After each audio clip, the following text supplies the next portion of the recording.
like obviously as a meme, the Suddits are known as a meme in the entire Halo community, and he used to team with them. Yeah. Like back in H2A. And obviously he went on to be a 2-time world champion. He's still very successful. So it's just about really getting your name out there and making sure you're proving yourself. What's the difference between, so this is like something I asked you actually in DMs the other day, was like, what's the difference between like what people call like dick riding and actually networking? Like, how do you cross that line, or maybe like stay off that thin line of dick riding and, networking? I mean, it is a fine line, but at the same time, like, I guess the difference is like, oh, hey, so and so, like donating money to him constantly and gifting subs to him constantly just solely to get their attention. That's obviously like that's a little much. People obviously make fun of that, like, oh, the tier 3 subs, like simps and stuff like that. But like at the end of the day, like you do whatever you want that you think is necessary, but there are definitely some avenues. Like networking is more so how I see it. You're talking with people, you're in their streams, you're on their Twitter, whatever the hell, like you're in person at the events meeting with these people, and then once they get familiar with you, then like you're able to maybe start playing with these people, or you're able to just kind of like have conversations with them in general, and then you just kind of keep going up and up, and then hopefully you learn through that entire process, and then you can apply it to what you're trying to do. Okay.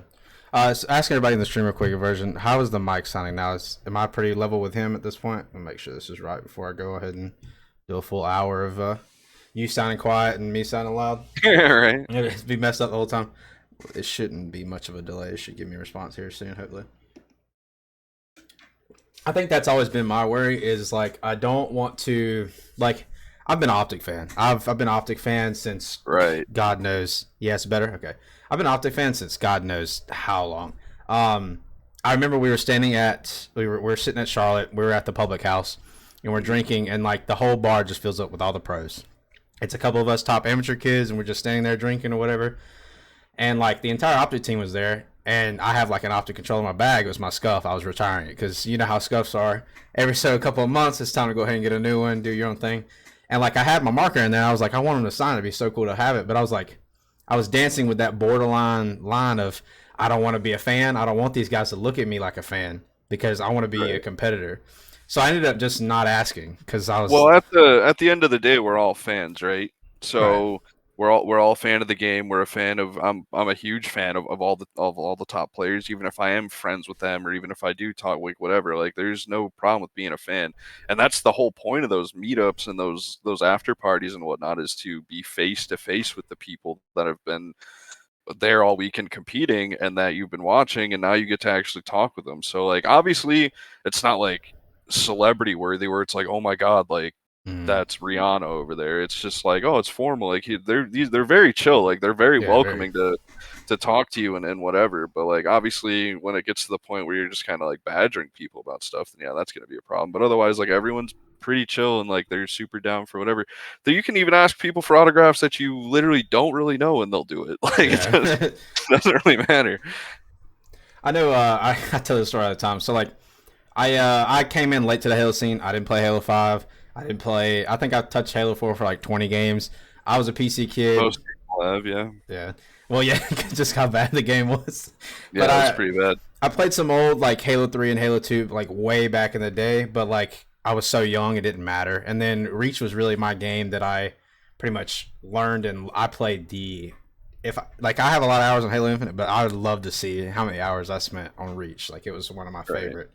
But I know I came in the scene late. I've only been here for about a year and a half or so, and I think one of my questions, or one of my things I was worried about, I was like, how hard is it really to make like a name for yourself? And I was sitting in the public house, and I'm drinking, like I'm friends with Jay, and we're having a conversation, and I'm friends with Zeno and them, like they're my boys. So we're just sitting there have a conversation. All the pros are there, and I just looked to my left. Now keep in mind, like I've looked at Formal, Formal's like got me to practice and chase everything that I've ever wanted to. He's always motivated me. I'm sitting here drinking my drink, and I look to my left. It's just Formal standing there in a beanie. And I was like, "What the fuck is happening now?" They just, it's a complete, because like obviously when you're competing through Friday through Sunday, or just in general, if you're one of the AM teams that only get to play on Friday, like you're there just solely to focus on that and like make that your thing. And then like once Sunday night comes where everything's done and over with, and you finally get to like chill chill and all out. the months and all that stuff of you having to do scrims and this and that, or like, that's the one and only time right there you don't have to worry about anything other than what's going on right in front of you. So Yeah, it was. I say this all the time. I was like, if you would have told me a year and a half ago, I'd be standing next to Formal having a drink, I would have I never got believed stuck you. in the elevator with him in Orlando. Oh, Yeah, elevator just straight up stopped working for like 5 minutes. I'm never getting an elevator with you then, because this is bad luck already. Dude, So that's like one of my fears, man. Like getting stuck in an elevator, ooh, it's just not it for me. I'm gonna look at. no, Let's see, I got one of these questions I wanted to ask you. I wrote down some of these questions. Stream, don't butcher me for this. If it'll pull up, scuffed streamer. Scuff streamer, he doesn't know what he wants to do. So when did you basically start playing Halo? I pretty much think I know the answer to this, but not everybody else might. But when did you start playing Halo, and when did you start thinking about it, if you do still think about it as a career format, and like what you would want to do in the future? So I started playing Halo when it came out in 2001. I was 5 years old. Yeah. I got an Xbox for Christmas that year, and I ended up getting Halo. And my cousins and whatnot, they already all had that stuff because it came out months prior. And my cousins, the two cousins specifically, they're over a decade older than me. Hmm. So they were teenagers when I was a child playing it, and like they were already at that level of like competing and like trying to understand it because obviously esports wasn't really a Hmm. huge or really a thing at all at the time. So then when it came into competing and like game battles and like taking it seriously was Halo 2 in 2006 is when I really started to get involved with that stuff. And then I got to go to 2007 and 2008 Toronto because those were the closest events held near me. So I got to see a Halo 2 event and a Halo 3 event. And when it comes to like career wise, like right now I'm just kind of in the void. I don't really know what's going on. Not really too sure what I want to do. Obviously, I want to help people out as much as I can, like drop the ego. I've never been someone that's like, oh, you're not of this stature, like I don't want to be involved with you whatsoever. Like I never understood people that did that. I get team wise because you don't want to like knock yourself down a notch when you're trying to Yeah. get to the next level. But when it comes to people like asking questions or like asking for input or whatever, I never saw the problem with providing what I know to people to help them out. But I mean, the future, like I guess we'll just see what happens. But right now, I'm just kind of chilling and really waiting to see what can happen. I think the worst is that void. I hate it. As a player, it's like stressful, man. That's all I can think about is how I don't have a team here or like things that I want to do here, whatnot. It's definitely like that's a good way to describe it. Is the void essentially?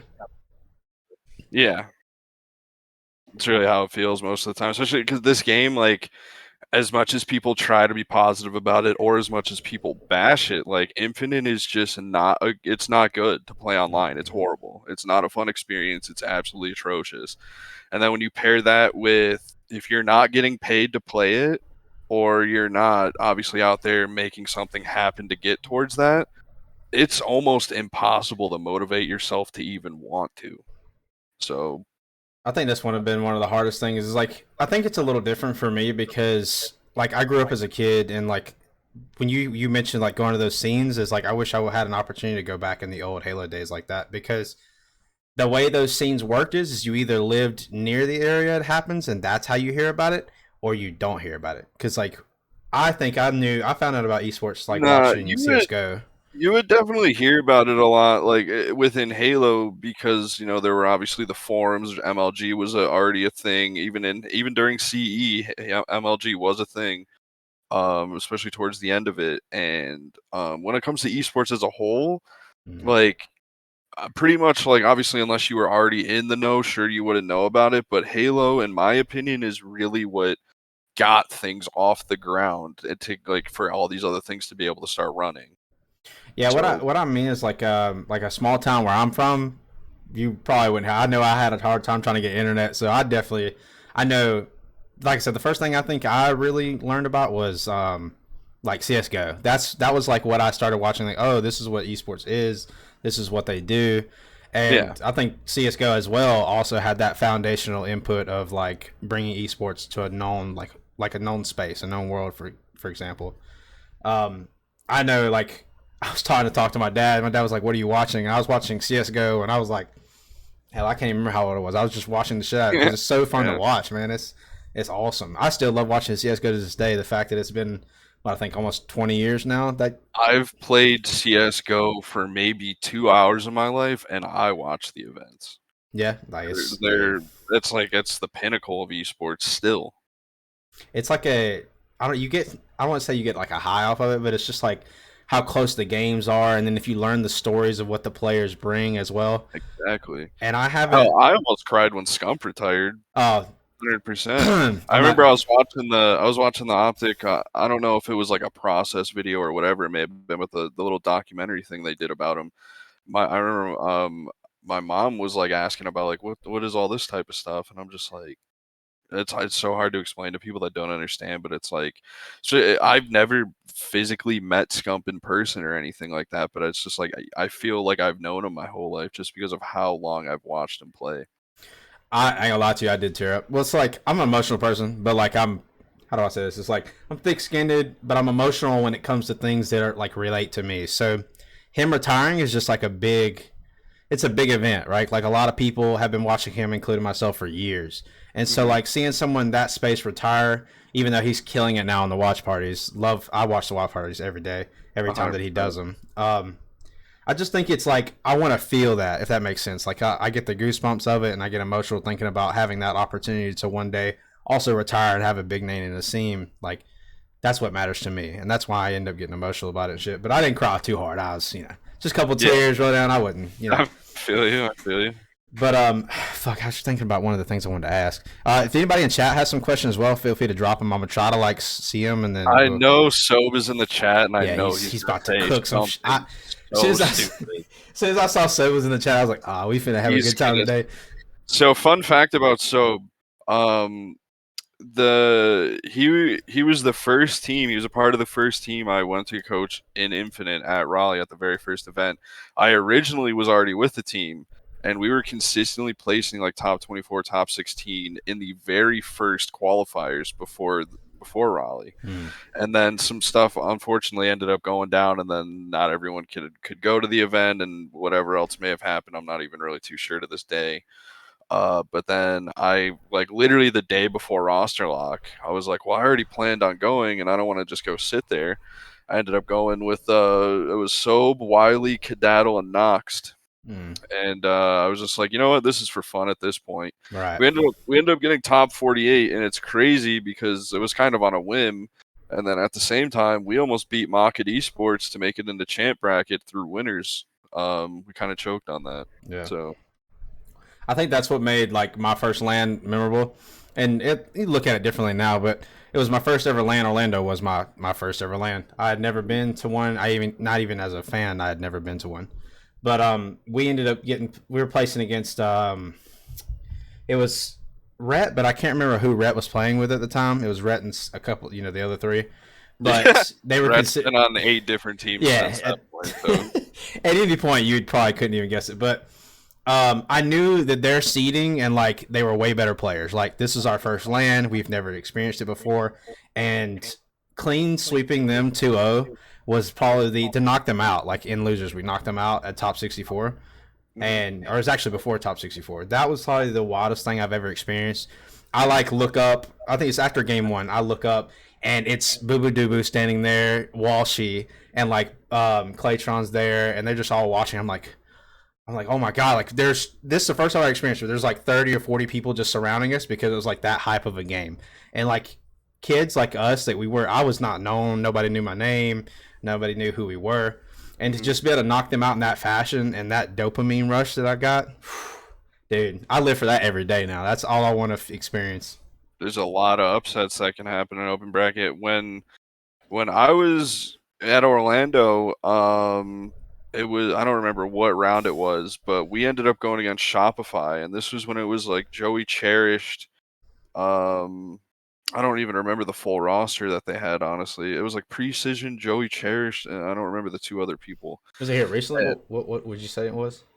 I don't Whoever remember. their original roster was like before who they have now. I don't Mm, remember I don't everyone that remember. was on the team, but Best Man was still the coach, and we ended up going to a game 5, and this was loser. So if you lost, you were out. Right.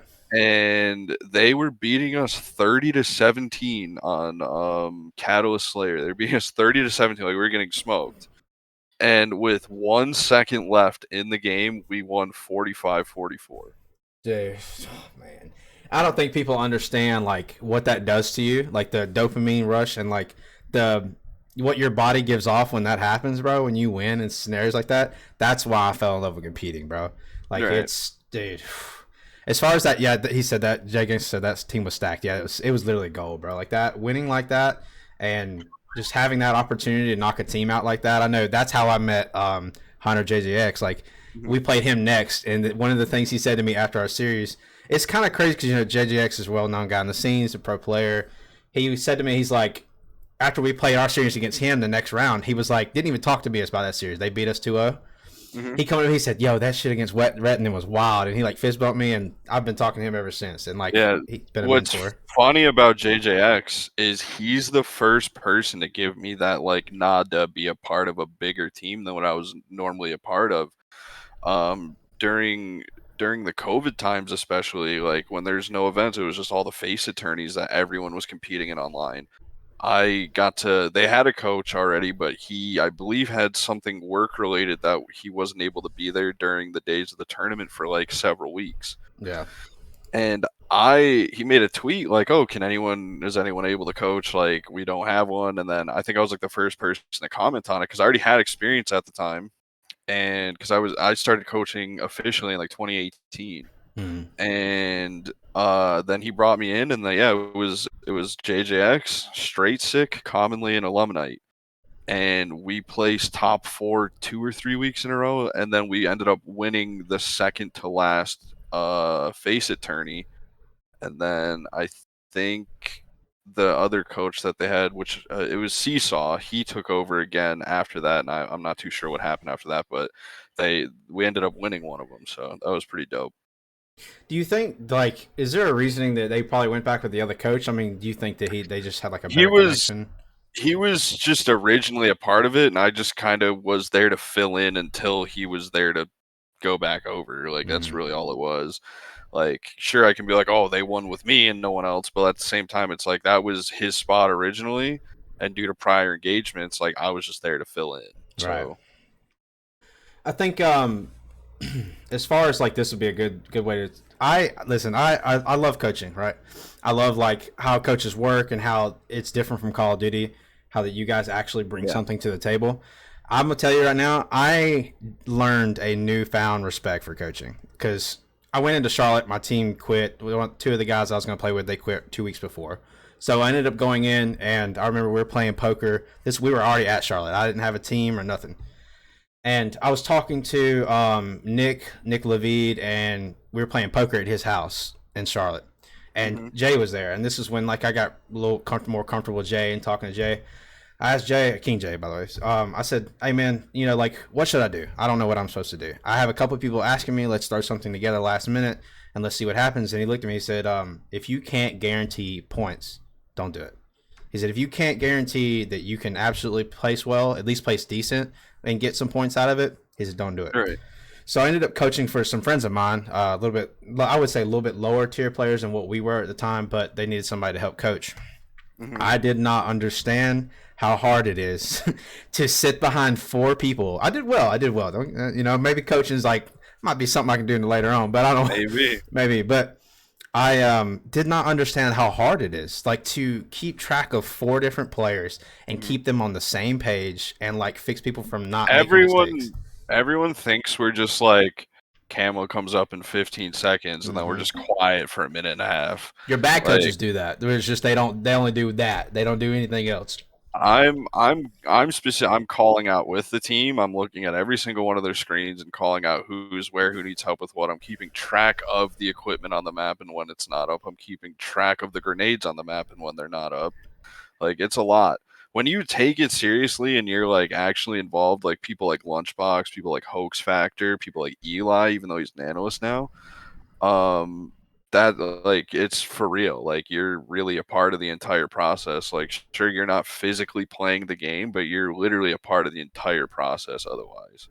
Yeah, I had like a huge newfound respect. Even like I said, from now on, I will always respect a coach because look at Lunchbox, for example, like what he does for that optic team. It's insane, like what these coaches can bring to a table, like what you could bring to a table. And that's why, like, I know in the amateur scene, that's something that we always don't have either, is coaching. Nah, dude, I'm on my King J shit. I'm fucking making sure it's dark in here, bro. Yeah. I'm in the back cave. Yeah, he's in the back cave. As long as you can see just a little bit. Yeah. Turn, look, if he opens the blinds, you ain't gonna be able to see nothing. No way. No, it's the sun's literally not even out. Here. What if I do? What if I just? Yeah, there you go. Yeah, I mean, it wasn't bad, so I didn't say anything because like you could still see you and like it Yeah. was fine. But you know, you got people like Maskey, like he's an overachiever. He wants to be the greatest at everything, and you know, love that guy. But like my newfound like respect for it is like this is going to ask you too. Do you think that the reason amateurs don't go or don't break into the pro scene as easily, but at all, is because they don't actually take in like the respect for coaching and bringing in a coach? No, I don't think that at all. I do think that there are obviously people that may think that way, or there are people that don't utilize one. Mm, But at the same time, when you're an amateur, the coach more than likely is either going to be a friend or someone that you just know, yeah. and they may or may not know what they're doing. So, um, I wouldn't say they don't have a respect for it or anything like that. I just think they have more of an ego than a pro player does, and they're just not willing to accept or admit that. I know that like majority of the AM teams that I know, not maybe not the top AM considerably, but the other AMs is like they most of them don't have coaches. I know I didn't have coach until like this recent squad. Love the guy to death. I still think there's a lot of things that he could bring differently as a coaching aspect, but at least having someone in your ear, it's decent and better too to get that practice as far as the amateur goes. And Right. it's kind of hard to actually find in like good coaches unless you like you said you know somebody or is a good friend of yours. You know what I mean? Um, You can even grab a random person spectating behind you and just bring them right out. Like, it doesn't really matter. Like, at the end of the day, like, if it's someone who has played the game before, it's just an extra set of eyes. Like, that's really all you need. Um, but obviously, once you start to get into the higher playing levels, you need to that's where strats start coming in. That's where keeping track of people and keeping track of times and stuff going in. Like, obviously the timer comes on the screen. We all know when rockets are coming up. yeah, But you don't just 30 seconds, let's go. Like, you're setting up and rotating to that before that timer even comes up. right. So I think that's the reason amateurs don't have. I would say not respect, but that's why most amateurs and like what Jay Gangster said is he said there might be a faded take, but he thinks that coaches are dog shit for the amateur scene, and that's just because we've never really had good coaches. Like yeah. that's the difference is we just bring people on and then they don't do what real coaches do, and that's where like I say it all the time, but all amateurs say it, so it's not like anything specific, but like if I had the opportunity to get on a decent team and then you give me a good coach, like I love to learn, man. So like if somebody can break down my stuff, like I know I get with you and you break down some of my things as well, like I don't care about criticism, man. I'll take it. I mean, I'll literally write it all down. I don't care because I just want to learn, and that's another aspect that I feel like amateurs don't get enough of is like people to coach is for Yeah. anyway. I was laughing because in the corner of my eye, I saw fucking Maz type this stupid ass salad comment. But yeah, I mean, like, when it comes to respect for coaches and stuff, like, obviously there are people out there, even in professional sports like basketball, football, like, what the fuck are you there for? You're just some old dude that played football years ago and now you can't even physically do anything that these people are doing in front of you. But like, that's how some people think about coaching. Like, oh, you can't actually do it, so you're just telling people to do it because you're not good enough to do it. And that's definitely not the case. Like, if you pull the coaches off the top four teams and and you make them their own team, they're gonna place a lot better than you would expect them to. Yeah, Um, but like, there's always, no matter if you're a player, you're a coach, you're an org owner, you're an analyst. Like, there's people that think analysts are stupid. One of the biggest minds in Halo, I'm sure there's people in the AM scene, maybe yourself included, that have never even heard of him. His name's Tiberius Audley. I haven't Like, heard of him now. Tibby is literally one of the greatest minds in Halo. He knows, and he literally studies the game and he's been a part of it for such a long time that he looks at things that you wouldn't like. He like he used to be the analyst for Native. He still is when I was on it. And like, we would have conversations about things that people probably don't even think about. Mhm. Hell, like there was a conversation we had not too long ago, like, oh, if we shroud screen a spawn, will it force a different spawn, or will they still spawn in the same spot? Do people think about that? Probably not. So it's Shit, that like might be something to think about. Might there's have to these test that. little things. There's these little things that he looks at, and like he's someone who's able to create a meta and then also break it just so if it happens to him, he understands how it already works. But there's like the whole point is like no matter who you are, like an analyst, someone that just looks at people streams, looks at VODs and stuff, and just picks and chooses like what the other team's doing right or wrong and filling us in on it. Like there's people though that's stupid. Like Mhm. it's everything is all these little things build up to the key process of what's going on. I think it's important because, like, you see it in COD more than anything. Like the CDO, like most teams, or if not all the teams, have an analyst. Um, is there like I don't? Is that real? Like is it the pro teams like actually use that here in Halo, or is it just like because What do I you don't ever hear mean? it. Well, I don't know if Optic has like an analyst for. Is that what kind of? Go ahead. I would say that like I mean they probably do have people on the side or like a person on the side that's kind of like there for like advice sake for what's going on, but Lunchbox as a player, as a coach in general, is very capable of all of that on his own. Absolutely. Not everyone is going to have a coach and an analyst and a manager. Sometimes the coach plays every single one of those roles. Mm. So it just kind of depends on the org you're on and the team you're with and like what's kind of going on in that process. Like obviously everyone has their own ideologies about how they want to go about things, but obviously the more people that understand the game that are hands on, like there's you're not going to fail at that point. Yeah. And then at that point it's literally up to you as a player. Yeah, gangsters. I think it was Illuminati. That's what I was getting hinting at was, but I know he's not Alumni there. is the general manager of esports on G1. Yeah, he was with Optic, and was that the role he kind of No, played he too? was just the general Oh, he was just manager. general manager. He probably gave his input and like helped them out and stuff like that because he himself was a pro player and a pro coach. Yeah, But he pretty much was the line of communication between the players and Hex or making sure stuff's situated between everyone and whatnot. Like that was kind of his main role was to just make sure everything was being taken care of. But I mean, I'm sure he helped out. yeah. I'm gonna get you guys with the famous quote that I say is gonna be a famous quote that SirBerds hit me the other day was everybody can play the game, but not everybody can play Halo, and that's when it Yeah. comes like being an analyst, man. Like I hit that hit me because I'm gonna get it posted. Like my graphic designer, we're gonna get it thrown up on somewhere. We're gonna post it on Twitter or whatever. But like that's a real statement. Like how many people? Like I know tons of people that play Halo, but they don't know how to play Halo. Even myself don't know how to play Halo the way it could be played. And Yeah. that's where like I'm trying to learn and get to that process. As far as like we were talking about general managers and such, do you think that you could see yourself in a role like that? What do you think you could bring to a team or an organization that may see I this? mean, it depends. First of all, shout out to Weeda North. That's the girlfriend right there. I see should said what a hottie. That should just kind of threw me off guard. But anyway, um, when it comes to being a general manager, like that's more of like an admin type of thing, right? So like you're pretty much taking care of things above the game. Yeah, You're taking care of people. You're taking care of maybe finances. You're looking at like sponsors and talking to them, and you're setting things up for the org and the players themselves. Is that something I can do? Probably. Is it something I want to do? I'm not really too sure. Like maybe it's something I could try out and see what's up with it. mm-hmm. Because I can definitely I've been a part of the game. Like obviously I know the game. I know how to play the game. I know how to be a part of the game. When it comes to we can just refer to it as like an executive level type of thing. Like that's outside of my realm because Yeah. that's not anything I've ever had to do. But I mean, anything involving esports and the game of Halo, it's like I'm always there for it. So I was gonna say you plan on. But I know you said you're kind of unsure what the future holds.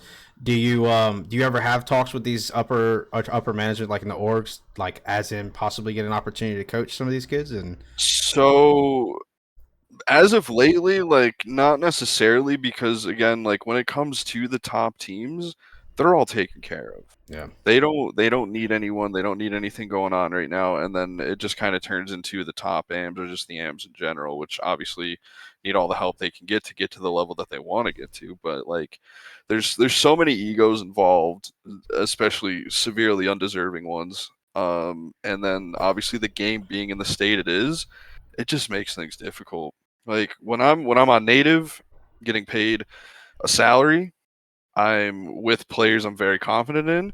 I'm working full time and I'm getting no sleep because I'm literally getting home at 8 a.m., sleeping until 11:30 in the morning, which is only a few hours of sleep, waking up, preparing the team for noon fucking tournament that's going to happen all the way until 10 p.m., to which I have to go to work right after. So I'm getting no sleep every day gladly to be able to be a part of this process of something that I really wanted to be a part of. And then when you're not getting that same thing, you're maybe not as confident because you're at a lower level, or like you're trying to get to that next level, but you're not getting there and you're not getting paid. It's like at that point, you just have to run off pure passion. And at some point, that passion, unfortunately, is going to dwindle. Yeah. So I see that a lot. I mean, you're always going to see that in the amateur scene, but I've seen a lot of kids come and go. I think what even I'm. in the pro scene, like shout out Straight Six, shout out Corey. Like that's a guy who I've been on a team with and we've won. And he I know he's it's been done it rough for out. him. People like Pistola's a good friend. He's down and out. Yeah. It's like, Yeah, you your know, tweet I hurt can me the other also day. confirm Pistola is not OG Halo Nub. Yeah, He you is hurt my not. feelings when I saw that tweet the other day. Like you couldn't have just let some of us dream for a little bit and like. No, because I asked him, because I talked to him for the first time in forever. We talked for like several hours, like a week or two ago, and no, he's like, I literally haven't touched Halo since February of last year. He's like, I've not been on. It breaks my heart, So man. yeah, What's that? Can you give any insight of what he's doing now, or like what can you say? Can you? all I can tell you from the conversation we had is I just told him it sucks that things didn't go the way as planned initially, but if you're going to retire, I'd personally prefer you do it on your own terms rather than something not working out. So Yeah. we'll see if he comes back and kind of makes that happen, because I feel like him, especially as a player, deserves to go out on his own terms and say he's done when he wants to be done, not when maybe other people say it. Yeah. So we'll see. Does he? Is he just kind of like living life, just kind of chilling out right now, not really focused on it, or is he looking at other avenues in esports, or do you have any insight on that, or that you could say? Yeah. I understand. I understand that. Yeah. Clickbait titles here. This is where Pistola is. No, I miss Ola, man. I think he brought a lot to the scene. I know it has to hit pretty hard when you get second, and then you end up getting canned. And Yeah. I know that how hard that has to hit because I just got dropped recently, and my feelings hurt. Still a little upset about that. We're not getting anywhere near those placements. So Yeah, I mean, getting dropped sucks, but it's one of those things where it can fall into one of two categories. Oh, it's an egotistical thing, like why are they dropping me? What did I do wrong? Or you can just take it as a fuck it, like yeah, I'll do what I got to do to get back to where I need to get back to, and I don't need them to do it. So yo, at the end Watsy, of the thanks for day, it's whatever you want to do in life, whether it's Halo, whether it's being the fucking world's greatest cashier at GameStop, doesn't matter. Whatever yeah, you want to do, if you want to do it and you sit there every day and you try to do it, it's going to eventually fall into place. yeah. May not take as quickly as you'd want it to, but eventually you'll make it happen. That's one of the things I got up here is it's got a poster of Kobe Bryant, and it says the moment you give up is the moment you let someone else win. And I think about that all the Absolutely. time. Like I know I'll outlast most of the amateurs just because simply like even though the game's in a rough state and even though so many things are wrong with it and I'm not getting paid and blah blah blah. Like I went into the army and I learned a trade, and the trade that I learned was so that I could come back and do it from home and Hmm. make really good money. So that part of my life is already set up. That's what I do every day. I work from home. I build maps or whatever. And so Yo, now guys, like he designed Catalyst and Argyle. He just said he no, builds that's maps. that's not true. That is not true. I did design Live Fire though. That's my favorite map. That map sucks. What? I love that map. It's literally 3 lanes and it's a bottom and top, and you literally can't do any. This map is horrible. I I uh, I love it. I don't know. Live Fire like I don't know, it just holds a special place in my heart. Were you messing with geo-based in the Army? Yeah, I was a geospatial engineer. So I still do that now. I actually work for NGA. Shout out to Maz, who was a paratrooper who fell out of a plane, and no, he didn't like fall out of the sky out of the plane, but that's how it was explained to me, Yeah, and that's it's just the funniest thought in my head. well, so you got to look at it like this, right? So I got friends in the service still. Them jokers hit their head a little too hard sometimes on those landings, man. I ain't gonna lie to you. Yeah, Maz definitely hit his head real hard a time or two for sure. For the airfield, look, hey, not all NGA. Listen, not all NGA is like the same. Okay, the NGA that I work for, they're pretty strict on everything they want. But like, I make my money and then I can play Halo at home. You know what I mean? Like, it works for me. But so like, where I was kind of going with that is, my favorite thing is when somebody's like, "Get a job." I'm like, "Bro, I got a job and I play Halo, so I don't want to hear nothing." But some of these Right. kids are unemployed. But I the passion doesn't dwindle for me because it's bigger than just playing Halo. For me, it's like building a legacy within the esports scene. Well, when I say passion, I don't necessarily fully mean like your drive and will to do it. Sure, I more so mean like, oh, I don't feel like getting on today. that happens. Oh, I don't want to stream today. I don't feel like doing this. Yeah, And then it starts to snowball. it does. I think that's where like. I'm not gonna lie to you. I'm not gonna sit here and say that I haven't thought about like hell. It comes up every now and then where you're just like, fuck, man, I don't want to get on. Like I just don't. I don't want to do it because Right. the game. Like once you play the game at the best state that it's in, and you play like if you play on land, man, dude, the way the game feels and everything works out, even the desync is That's the still goal, better. right? That's the You goal. deal with the horse shit online, and then you get to land, and the game actually, for the most part, works. And when you're sitting here dealing with all the stress of it online, like there's multiple things that go into it. Like on land, like the game for the most part works as intended. You get to hang out with people you've not seen in God knows how long. Yeah. And then on top of that, like you then get to compete and do what you've been doing, but you get to do it on a more equal playing field. So you get to do all that type of stuff. Like even if you don't compete or even if you get double first rounded, like being at the events is always a really fun experience. Yeah, it was like I think for my first LAN event, I was with my ex girlfriend at the time. She came with me, and I told her I said because she's down with it. Love that girl. She's even though things didn't work out between me and her, she always supported me. So when we went to the LAN event, I told her I was like the first 2 days I'm a competitor.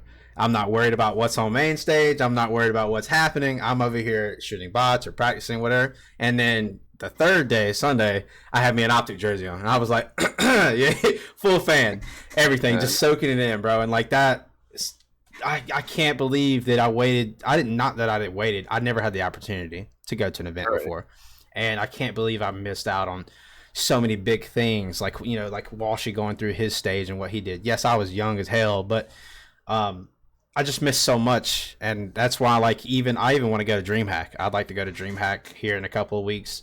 Even though hmm I won't get to compete, I'll at least get to meet people, and I can also network. And that's what I did focus on in Charlotte more than I did Orlando. Is I networked with so many people. Met right. Moonshot, and now me and Moonshot's going to do an episode. Like I talked to her, and I talked to so many different people, and I think that's important. And I can tell you, most amateurs don't do enough of it. That's hmm for sure because I see it all the time.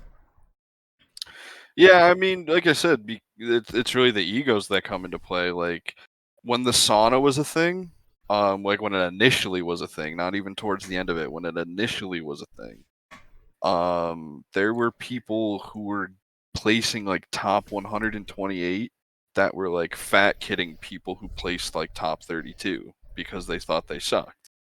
And it's like it's everything is just so ass backwards when it comes to certain things with amateurs because they have this delusion Yeah, almost to where they think like they put in their head I want to get to this spot, but they think they're already there even when they're nowhere near it. yeah. So there's all these little nuances that like add to the whole passion dwindling thing, like especially for people that they either do have what it takes or like they're perfectly capable of getting there, but they can't get the right things in place to get there, and it's like almost impossible sometimes. I know from talking to you and like I talked to a couple other people as I was coming up and like that mentored me.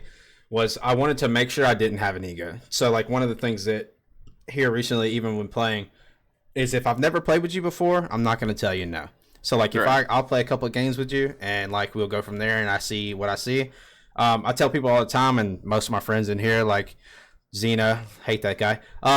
I tell him all the time. He It's has a picture he took with Royal 2 right behind me in Orlando when Native Black was going against Oxygen, and I cropped him out of it just to be like, Royal 2's such a fan of mine. He tried to take a photo with me. that's about right. I tell my friends all the time, look, man, if you're gonna ask me for advice or ask what I think about something, I'm gonna give it to you bluntly all Yeah. the time. I'm always gonna be blunt. So like some of these kids that ask me, I tell them like, look, I'm not. This is not from an ego's perspective. This is people ask me, hey, there's I think Cody's still in here. Womtastic. These kids will ask me like, I'm nobody, bro. Like I'm maybe my name's like enough well known within a couple different people, but I haven't placed enough to be like, all right, that's ThyyGhost. That's who that is. Mhm. But there's still kids that come to me that are lower underneath me in an aspect of just playing, and I'll 1v1 with them. They'll ask me like questions and stuff like that, and I'm never gonna just not give someone my time. You know what I mean? Mhm. Because I feel like that ego side of it is what hurts all these kids, and I see it all the time. Like I understand not Well, wanting the team, but there's definitely a fine line. Like, it's okay. Like, it's like, let's say someone who got first rounded is like, "Oh, formal. Do you want a team with me?" yeah, absolutely, Let's be realistic. But when it comes to someone who's like wanting to play matchmaking with you yeah, or wanting to join in on eights or something, especially if they're trying to get better and you're just mm, like the gatekeepers, shout out Derek Swindle's employee, the gatekeepers are the worst people in the community because they're essentially there to like stop you from progressing, especially when you're trying to. And like getting past them is like, okay, I can do it now, but yeah. like they're there to literally stop you from doing it. So I've never understood that. Like I understand because like you look at it as like a job perspective, right? Is you're placing these placements and you don't want to teach people because you don't want them to pass you up in placements. But my philosophy has always been like if I tell you like we're gonna play in a game together like tomorrow's Sunday tourney, if I'm gonna play against somebody and I type in good luck, I mean it. Like I want you to play at your best so I can beat your best. so I share the same mindset as Kratos when it comes to this. I don't wish you anything. Mm, You the second that game starts, you're not my friend. I'm there to beat you. yeah. I don't care about your luck. I don't care how well you do. I just want to win. So if you're playing your best and I beat you, great. Mm, If I get in your head and make you play bad, great. Doesn't matter to me. I talk a lot of shit whether I'm playing or coaching. It's something I've been really known for at any event that I go to. I scream at the other team all the time. I was doing it to complexity. Every time someone died on the other team when we were going against them, I would just shout out Chance, who's monster. I would just say, Chance, you suck, even if he wasn't even the one that died. I might have to adopt that mindset. Doesn't matter. I'm just there to be. I might have to adopt that. Like it's for me, like obviously there's a playing aspect, but there's a mental game to this as well that some people just don't. There's people that don't perform well on LAN. They're Yeah. just they're way better online. They don't perform as well. And then there's also like you got to get in their head to like kind of knock them down a few pegs or to be able to gain that edge over them because when you're playing for keeps at this point, like I don't give a shit if you're playing like formal. I don't give a shit if you're playing like takedown. I'm there to win. Shout out, take that. Yeah, shout out take I'll Shout out, 100% to want a team? bro. If I quoted you exactly what, can you commit this Sunday tourney with me, brother? Yeah, with a heart. With a heart, yeah, with a heart. With a heart. Fuck no, dude. Bring up that name.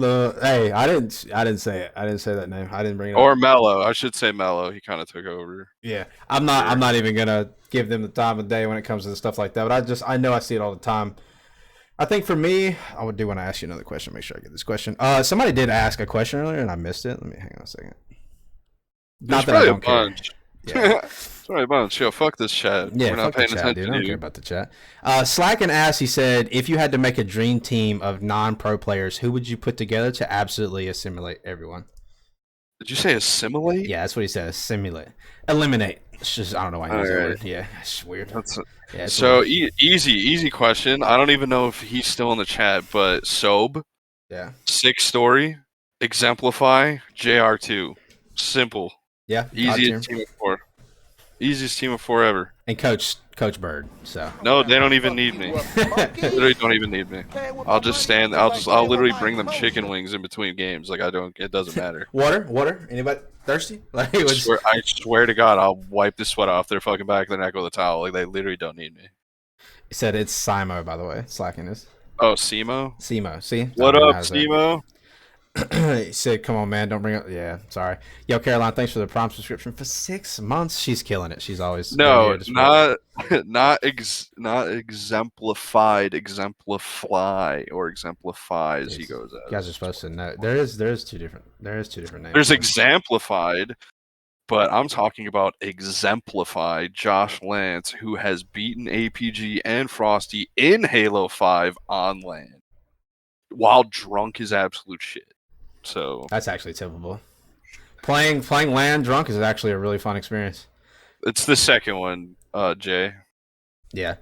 Actually, that goes back to the story. We were at Airbnb in Charlotte, and I'll just give him the free gas because I know he wants it. I was playing Max Kruger, and I was drunk off my ass. I'm going to just put this out there before I get beefed or whatever. We were playing on a split screen Xbox, and we were playing like MCC. And we tied. He says we didn't tie. We tied the first game, and I think we were playing. I don't remember what map it was.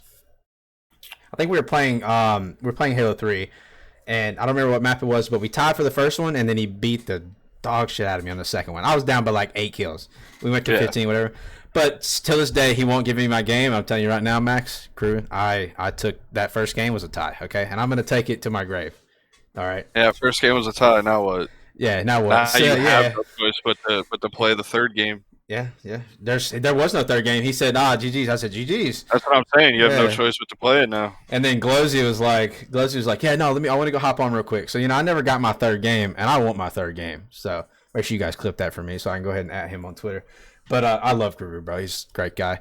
This is the last kind of question. I figured this would probably end up taking us over. It'll be almost an hour.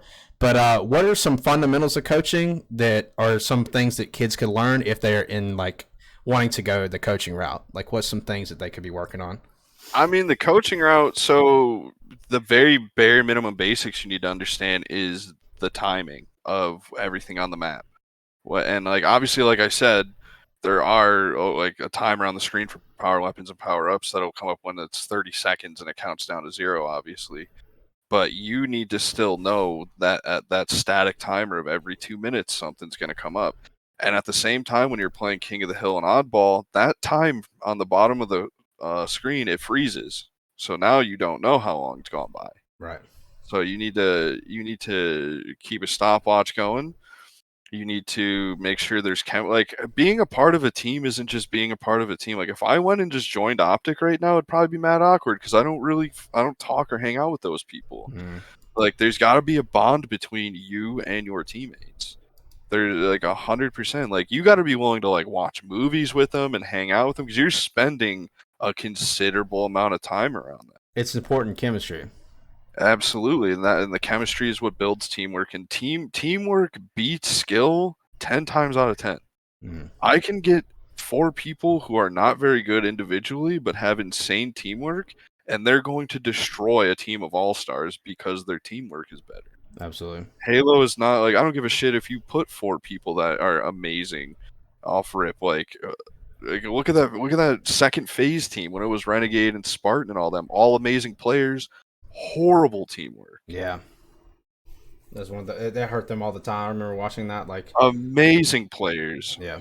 Horrible teamwork, and they couldn't get them anywhere. And they didn't have good chemistry. Snipe Down himself, Eric, has come out and like said some side stories about stuff. I mean, it's none of my business. I wasn't there, so I don't know what happened. But there is clearly animosity on the team. So it doesn't matter if you get 4 all-stars together. If they can't work together, it doesn't matter. Yeah. But building a bond with your team, keeping timings of everything, understanding the game is obviously the most important aspect of things. I can tell you where the other team is on the map and when they're going to push all day. You don't got to worry about that. When you're communicating, the biggest part of communication is having a conversation with your teammates. I don't give a shit where the other team is. I want to know what you're doing and when you're going to do it. I'd rather know what you're doing than Yeah. where the other team is. I can guess where the other team is. That's not the hard part. The hard part is coordinating stuff, pushes, and getting the timings down in order to do it to advance on the map. And Yeah. that's where the coach can come in to remind people, oh, hey, don't go yet. This guy's not ready. This guy has camo. You have to shout out to Michelle Payne, I believe is her name. Really sorry if I butchered that. She was the esports psychologist. I believe she still is on Native. They Mm. had an esports psychologist. They take stuff very seriously over there. She had this thing called the Tea Party effect, where when you want something done, you verbally, I'm like, Ghost, push over here. I'm with you. Ghost, that's your camo. Like, Yeah. I directly tell you, I don't, whose is this? Who's with me? Who's this? Now we all have to figure out where the fuck we're at on the map. And then now we're distracted. Now we're getting fucked. Yeah. So now that's where you have to know who's where, and you have to address them by name to make them push where you want them to go with you. That's really key. And for the love of God, it doesn't matter. Everyone does it. Optic does it. Stop double calming. Mm. I'm pushing. I'm pushing. He's one shot. He's one shot. Because you start doing it, then everyone starts doing it. Now everyone's over talking each other. Just say it once. If you need to stress it, understandable. But there's better ways to do it than he's one shot. He's one shot. He's one shot. Like now we're all doing it, and now we're all fucking talking over each other. Now now everything's clouded, and now we're getting dumped on because of it. So like, Yeah. gotta stop double calming. That's really the most important thing. But like the quote that you brought up, um, I don't know if I created it. I've been saying it for several years, but one thing I've always took into account is like anyone can play shooting games. Anyone can play a video game. Anyone can play a game, but not everyone can play Halo. Halo does not play the same as other shooting games. If you go play Call of Duty, come play Halo and try to do it, not going to work. Mm. Halo has a very specific TTK, has a very specific way of how you have to rotate and be around the map. Does not work like other games. So you have to be mentally aware of what you're doing. But again, for the people that want to get into coaching, the number one thing I can really tell you above all else when it comes to like building chemistry, comms, and all that stuff is really just being that set of eyes. That's no matter what, that's what your main purpose is. There's obviously other things that fall into place, but being that extra set of eyes, that's at the end of the day, no matter what else you say or do as a coach, that's what you're there for. I feel like that is something like I know. Is it like for a job? And this would be like kind of wrap it up for the most part. Um, are you supposed to understand like certain weaknesses you have as a team and just kind of fulfill that role naturally? Like you have to just basically like if we're not good at tracking certain things, like you, that's what you should be tracking, like the player movement and such like that. So every coach is different. Mm. There's not like a set ingredient or like set things that are gonna make you. Oh, these are the list of things you got to do, and you do it. There are coaches that'll fill in the weak spots. So they're back in the Halo 3 days, like Triple X, for I believe it was Carbon. He would come for I believe it was Shockwave, maybe it was Shockwave, because he wouldn't talk too much. Mm. And so he would look at his screen specifically and call out for him so everyone else can be on the same page. So there are times where you're filling in that role, but like it's up to the player. So like if you as a player have bad habits Mm. and you let them be a part of just what you're doing as a routine, nothing can really help you from that other than you. And that's why when you're playing matchmaking, you can't, oh, I'm going to soar out. I'm going to fly at people. I'm going to do this. I'm going to do that. Because that's where your bad habits start getting built. Because then those first two games of the scrims you play, you're doing that dumb shit and you're Yeah. paying the price for it. Absolutely. That's one of the things that I worry about all the time. But I think that's like we'll wrap it up here. But I think that's one of the things that's why I enjoy Halo is because it's so unique in the way that you have to play it, and that's kind of like what made me fall in love. And I'm sure that's the same reason that you've been involved after all these years is playing Halo, man, it's just something different. Like the ability to do it and also to understand it is just, I think it's huge, man. There's so many reasons. Like I've I've been playing it since I was a kid. I've been playing Halo for over 20 years, and I'll be 27 in several months. Mm. And I've been playing Halo for over 20 years. And I mean, there's times where I've skipped school and played. There's times where I've canceled plans and played. There's people I've met from over a decade ago that I still talk to. There's there's so many. I feel like I have a lot more friends that I've known over Twitch, over Halo, over whatever, more than I do in real life. Mm. Like these people are like family to me. And when I get to see them and hang out with them and whatnot at the events, like that's the best part for sure. But you know, playing Halo my whole life is kind of like just the passion's always been there because I never liked. I was probably the only kid in school that didn't play Call of Duty. I played Halo. Everyone else played Call of Duty and Gears. I played just Halo. Yeah. I got into Call of Duty and Gears and whatnot a little later, but like when everyone else was playing that, I was just playing Halo. So I never even got to, oh, what's everyone's gamer tag? Because they didn't even like the game. Yeah. They played everything else. So like the passion's definitely always going to be there, even when I'm Doctor Disrespect's age. Yeah. You gonna be I'm pissing on stuck people here. still at Doctor Respect's age, or you? Oh, I mean, even like if I have kids one day or one kid or 50, who knows what's gonna happen? But Wait a who minute. knows? Who 15. knows? But there's always gonna be a part of me that's like gonna want them to because video games are an outlet at the end of everything. Like they're there to distract you from what's going on or to be some form of entertainment. Absolutely. And that's unfortunately where video games started to fall off is when people started treating them like a job rather than an outlet. And that's when you notice you're not playing for fun anymore, it's not going to be fun anymore. Yeah.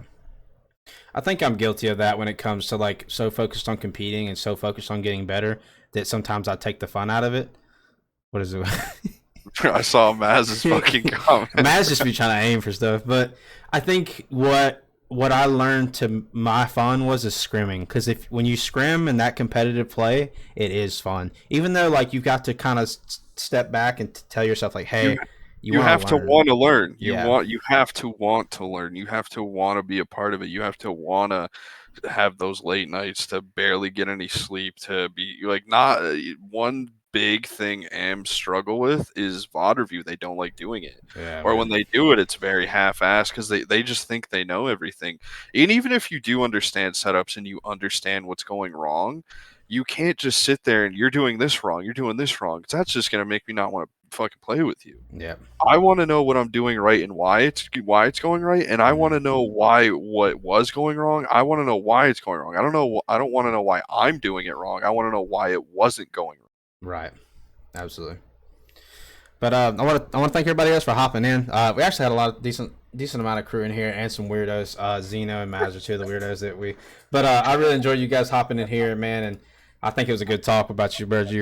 I want to thank you for also coming on, man. It means a lot to me. You have a bigger name in the scene than I do, and I mean, I appreciate being. I mean, I've never really done anything official like this, so it definitely means a lot to be a part of it. And I appreciate all the people that came in and like wanted to hear me sound stupid. So that's. I mean, you sound smarter than I do, because I mean, I'm just an idiot that doesn't know what he's talking about sometimes.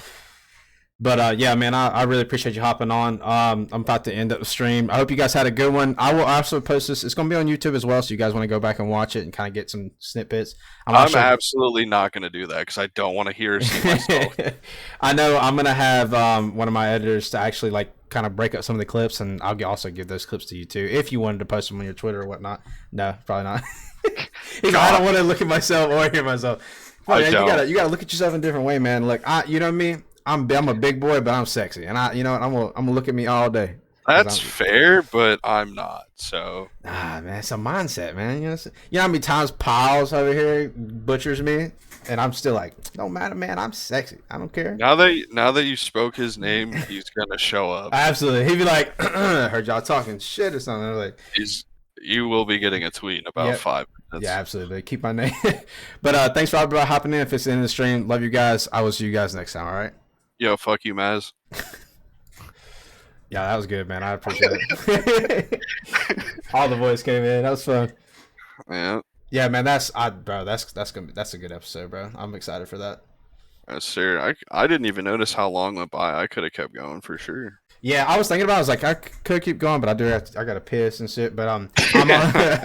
I was like, but no, I'm not. I'm not afraid. Like, if you want to do another episode too, like down the road, we can also do that too. I know I got a couple people Yeah, that want to do it, but because there's for always sure. hell, there's so much shit that you could talk about and so many things that you could bring to the table for say.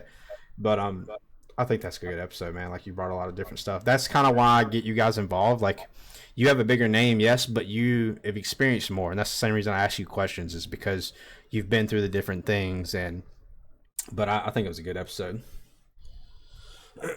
I know I'm getting up on YouTube, but I'll finish the peace out, brother. I appreciate you hopping in. I'm gonna try to share some clips and stuff too. I'll probably end up just tagging you in those, and then All right. we'll talk. I got some more questions and film to go over too. So whenever you're ready, I'll For pay sure. for one of the Metafile sessions and go from there. Yes, sir. You let me know. All right, boss. I appreciate it, man. See you. See you.